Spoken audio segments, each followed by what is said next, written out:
Hello students, तो इसके पिछले वाले वीडियो में हम लोगों ने देखा कि डेटा सिस्टम क्या होता है और इस वीडियो में हम देखने वाले हैं कि डेटा सिस्टम में जनरल एंट्रीज कैसे की जाती है। यहाँ पर एंट्रीज थोड़ी सी लंबी मतलब नंबर ऑफ इनके ज़्यादा हैं, लेकिन आपको घबराने की ज़रूरत नहीं है क्योंकि ये बहुत ही ज़्यादा सिंपल एंट्रीज हैं।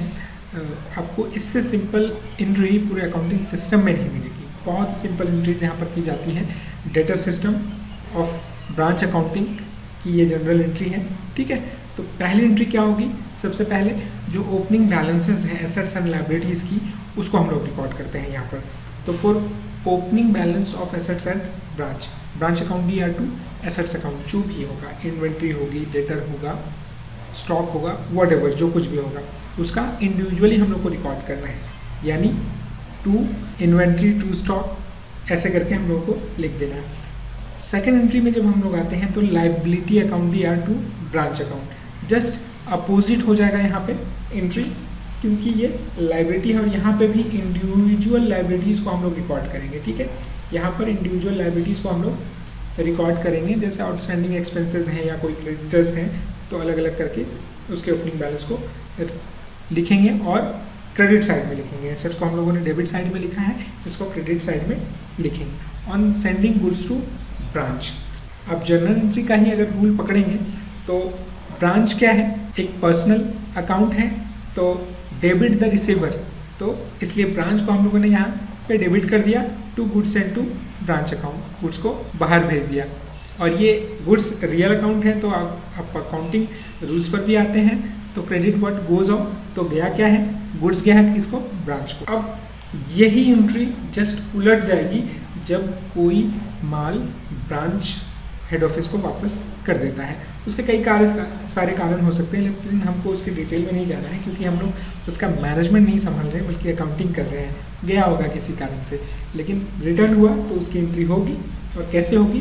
Goods send to branch account D R to branch account, ठीक है। चलिए फिफ्थ एंट्री पे आते हैं, on sending cash to branch account D R to cash account.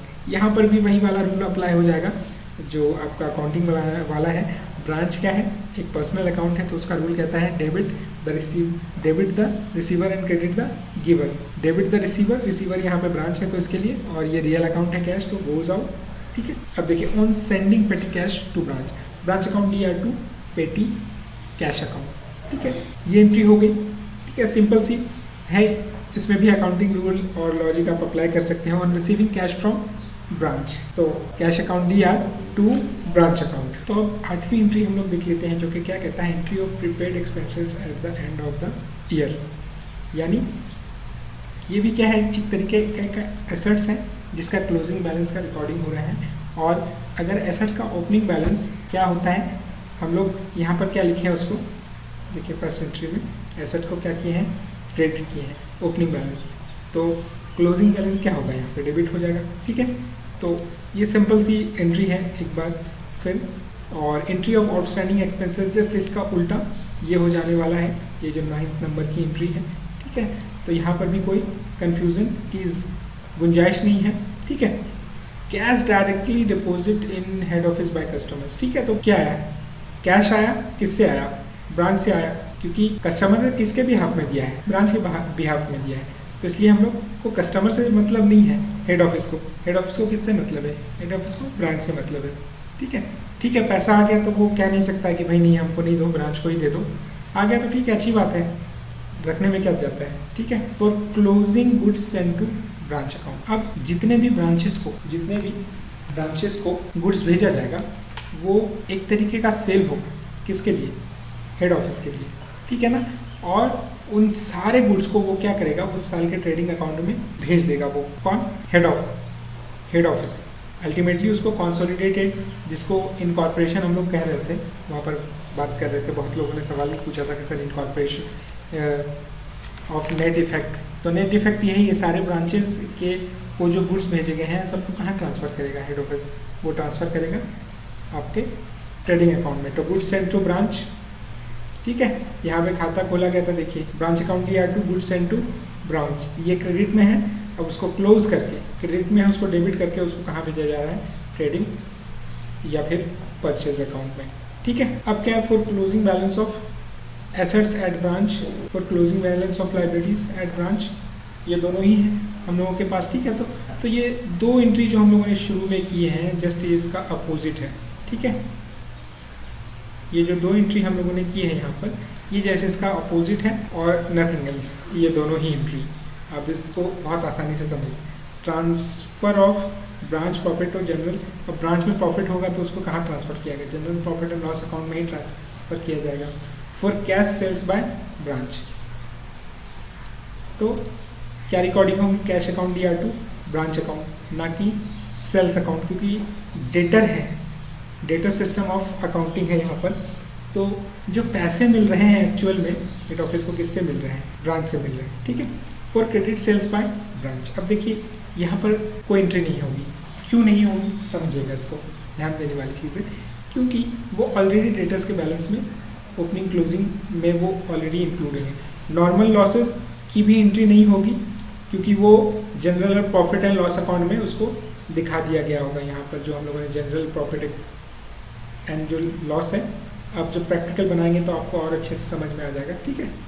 Expenses paid by branch, expenses paid by branch की भी entry अलग से नहीं की जाएगी, क्योंकि क्या है कि इसके लिए पेटी कैश एक्सपेंसेस है जिससे सारा पेमेंट किया जाएगा, तो उसके लिए कोई, अच्छा बैड डेब्ट्स भी डेटर में इंक्लूड हो जाएंगे, बैड डेब्ट्स हो या डिस्काउंट हो, क्योंकि आप अगर सिंगल एंट्री सिस्टम पढ़ चुके हैं तो आप बहुत अच्छे से जानते होंगे कि क्या होता है कि डेटर में सारी चीज़ें इंक्लूडेड होते हैं कि कितना सेल्स हुआ, कितने बैड डेब्ट्स हुए, ओपनिंग क्या था, क्लोजिंग क्या थे, कितना कस्टमर से रिसीव हुआ, डिस्काउंट कितने दिए, बैड डेब्ट्स कितने थे, तो everything is recorded. Goods return by customers to branch, अब इसकी भी एंट्री नहीं होगी, क्यों एंट्री नहीं होगी, क्योंकि ये ऑलरेडी इसके स्टॉक में रिफ्लेक्ट होगा, किसके, ब्रांच के। फॉर एबनॉर्मल लॉस, अगर कोई बड़ा लॉस है तो क्या होगा, ठीक है ना, तो एबनॉर्मल लॉस है, ऑब्वियसली उसको डेबिट किया जाएगा, और ये लॉस हुआ कहाँ से है, ब्रांच से, तो उसको क्रेडिट कर दिया जाएगा और ये general profit and loss account में डाल दिया जाएगा, ठीक है। कितना, जितना लॉस हुआ है, इंश्योरेंस क्लेम जो आया वो तो टोटल एबनॉर्मल लॉस को यहाँ पे ये डेबिट था, मान लीजिए 10,000 रुपये का था, ठीक है, तो 10,000 रुपये में इंश्योरेंस ने 9,000 रुपये दिए, तो 1,000 रुपये का लॉस हो गया, तो एक्चुअल में जो लॉस हुआ वही ना general profit and loss account में जाएगा। कि आप ऐसा थोड़ी है कि इंश्योरेंस से क्लेम भी लेंगे और बाद में प्रॉफिट एंड लॉस अकाउंट में भी डिडक्शन क्लेम करेंगे, तो दोनों जगह आप बेनिफिट नहीं ले सकते हैं। तो ये थी कुछ जर्नल एंट्रीज ब्रांच से रिलेटेड, ठीक है।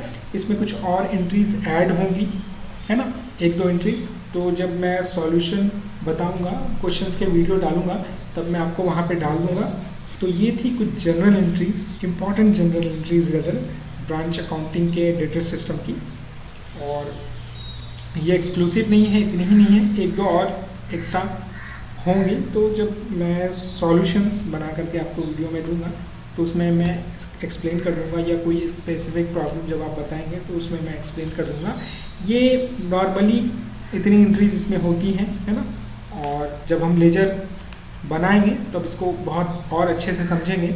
और अब मैं एक चीज़ आपसे ज़रूर कहूँगा, और इसको आप पंच लाइन मान लीजिएगा, कि आप इन एंट्रीज़ को लेजर के साथ जोड़ करके देखिएगा, ठीक है ना। आप ऐसी जनरल एंट्रीज देखते जाएंगे ना तो आपको कुछ भी समझ में नहीं आ सकता है, ऐसा हो सकता है कि आपको कन्फ्यूजन हो बहुत सारा, लेकिन जब आप लेजर के वीडियोस से इसको जोड़ करके देखेंगे तो आपके सारे डाउट्स जो है ना एकदम फट से कंप्लीट, मतलब कोई डाउट रहेगा ही नहीं आपको। तो आप प्लीज़ दोनों वीडियोस को, जो नेक्स्ट वीडियो आएगा वो आपका लेजर से रिलेटेड ही आएगा, तो दोनों को मिला करके देखिएगा। Thank you very much. कोई भी प्रॉब्लम हो तो आप जूम लेक्चर में मुझसे बात कर लेंगे।